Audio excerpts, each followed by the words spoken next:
Assalamualaikum warahmatullahi wabarakatuh. Perkenalkan, nama saya Asyik Zufat Firdaus dari Prodi Pendidikan Sosiologi Offering C. Nah, kali ini kita akan membahas George Simmel nih. Seperti yang kita ketahui, George Simmel ini adalah suatu tokoh sosiologi klasik yang ada di Jerman. Dia lahir di Berlin dan salah satu gagasannya atau konsepnya itu adalah interaksi timbal balik. Nah, nanti kita akan bahas nih apa sih yang dimaksud dengan interaksi menurut sudut pandang George Simmel dan apakah itu bertentangan dengan kubu realisme dan juga nominalis.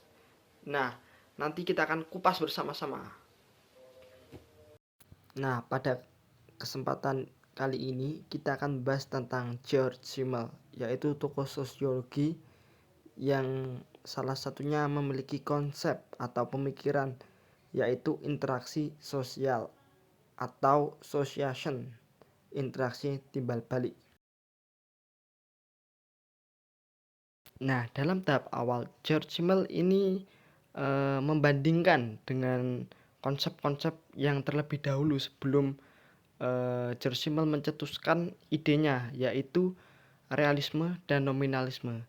Sebelum kita menginjak ke realisme dan nominalisme, tentunya ada yang lebih penting, yaitu realitas sosial, yaitu kenyataan dalam kehidupan yang dikonstruksi oleh masyarakat ataupun individu.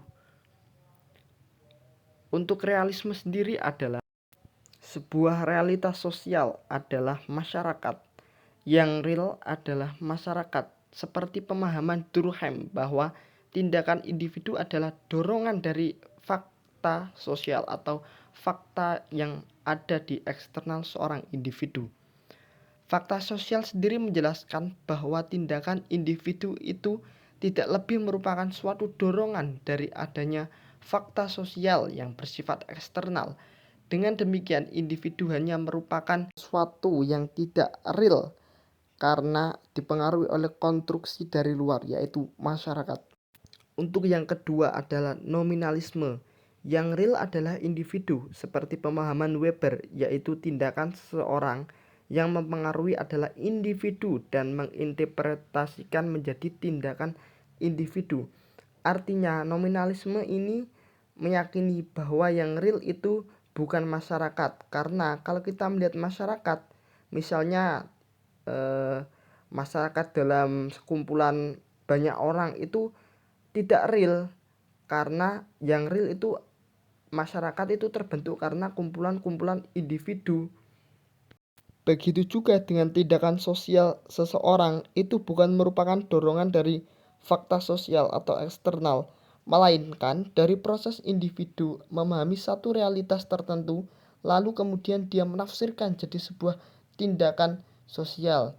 Contohnya, saya memakai baju koko dan juga pakai peci agar dilihat sebagai orang yang beriman atau religius. Nah, itu merupakan interpretasi dari diri saya sendiri, yaitu ingin dilihat sebagai orang yang memiliki nilai agama yang tinggi.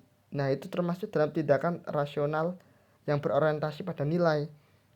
Nah, kedua aspek tersebutlah yang diamati oleh George Simmel sebelum mencetuskan pemahamannya atau pemikirannya yang berbeda dari kedua konsep tersebut. Untuk selanjutnya, konsep George Simmel adalah interaksi timbal balik atau biasa disebut Sociation dalam bahasa Jerman, yang menyatakan bahwa masyarakat dan individu itu tidak ada wujudnya atau tidak real kalau tidak ada interaksi sosial yang akan terbentuk realitas sosial yang disebut Sociation. Yang artinya pendekatan ini tidak memihak pada konsep nominal dan juga konsep realisme ataupun pada masyarakat ataupun individu.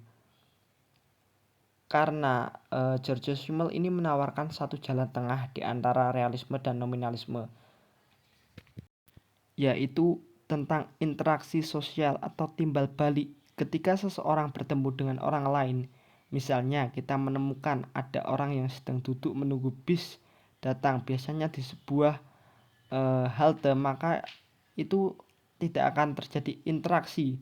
Namun tiba-tiba kalau ada pengumuman di halte bus ada kecelakaan antar bus, maka orang-orang yang menunggu di sana akan menjalani interaksi yang intens yang pada akhirnya timbullah masyarakat.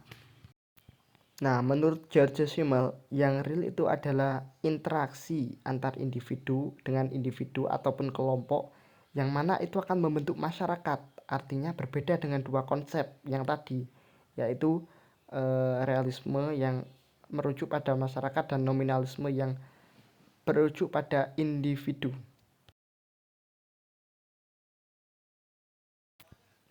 Cara pandang Simmel mengenai interaksi yang dilihat adalah bentuk interaksi yang dilihat oleh Simmel, yaitu bentuk interaksi bukan isi dan pembicaraan. Jadi ketika Simmel melihat orang berinteraksi, Simmel ini hanya melihat bentuk interaksi yang dilakukan, bukan isi dari interaksi tersebut. Contoh, ketika dosen berinteraksi dengan banyak orang, maka bentuk interaksi itu akan berbeda, yang artinya bentuk-bentuk interaksi itu akan banyak mengalami perbedaan karena objeknya itu sangat banyak sekali, mahasiswanya itu sangat banyak sekali. Begitu juga ketika dosen berinteraksi dengan salah satu mahasiswa, bentuknya juga akan beda daripada interaksi dengan banyak mahasiswa. Nah, itu adalah cara pandang Simmel mengenai interaksi. Yang diamati adalah bentuknya, bukan isi dari pembicaraan tersebut.